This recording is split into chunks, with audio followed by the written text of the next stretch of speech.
first off, your overall take on the day, too, and the draft in general. Yeah, we're happy.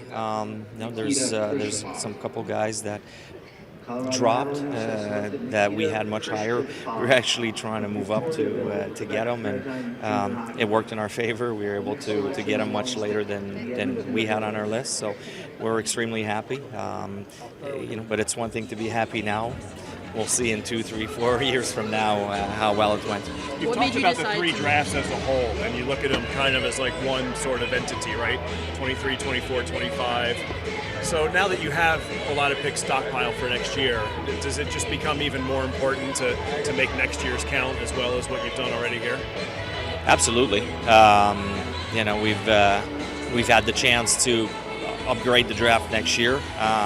The tough part is to be patient. Wish we would have a better name to put to those picks.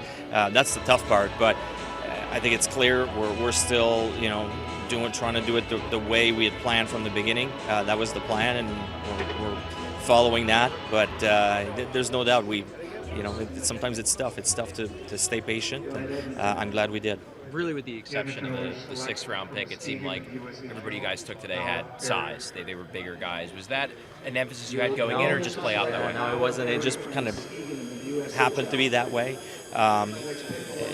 Sometimes, obviously, the guys that are bigger or maybe ranked, it's something that you can't teach size, but it just happened. It's not. It wasn't a mandate going into the day that we were trying to get better.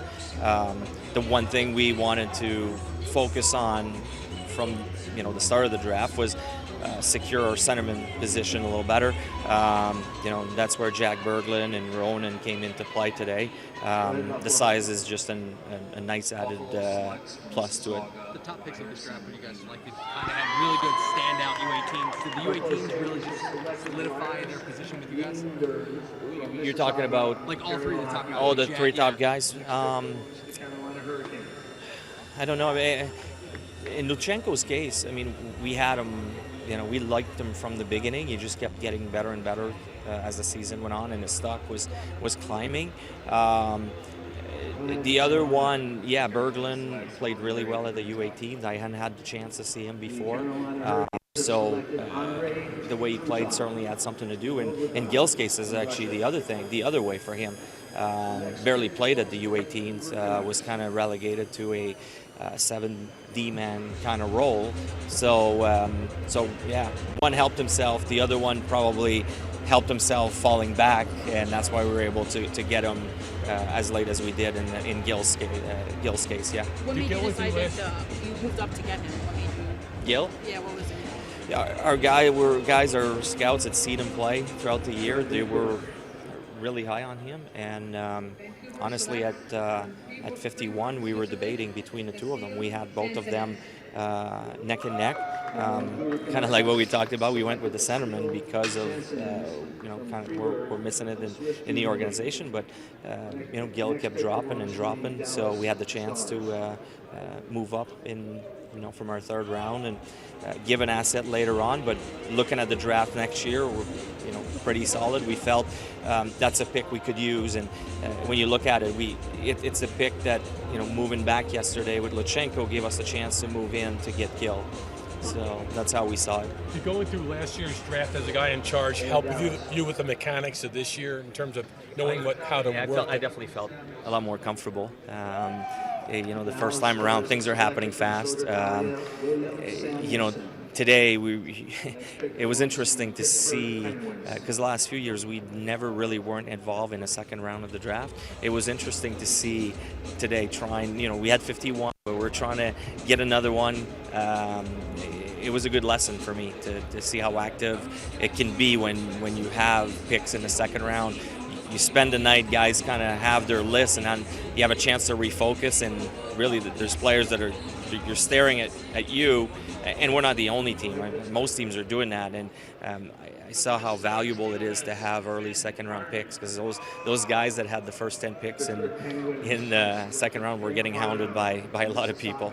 Is there room for you to add anyone for Monday? You know, I know you got free agency opening up, and you cleared a little bit of money with the buyout. Are you still approaching free agency as probably going to be slow, or do you have maybe a little bit more flexibility? Not really. It's I still expect it to be slow. It can always change, but I expect it to be slow on our part. Even with buying out Cam, we had no choice to buy out Cam just to put us in a decent position. So we're not out of the woods with the salary cap. So don't expect too much. Qualifying offers are due tomorrow to Bobby Brink, Simula, and Carter Hart. Where do things stand with the three of them? That's exactly what tonight we'll be discussing, and we're still talking to their agents, trying to make something happen.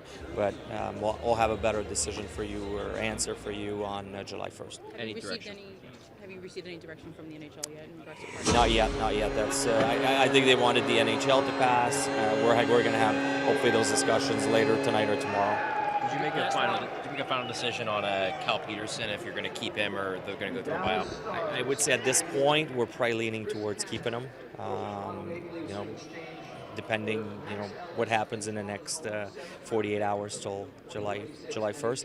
But I would say at this point we're leaning on keeping him. And then any clarification on the Ryan Johansson situation? Nope, it's still status quo. I don't think we have the possibility to buy him out at this point because he is still injured. And you don't expect him to play any games for the Flyers next season? Is it? It's tough to tell. We don't know we have no idea when he's going to be healthy at this point. So take it one day at a time. It's a little bit bad of a surprise right now.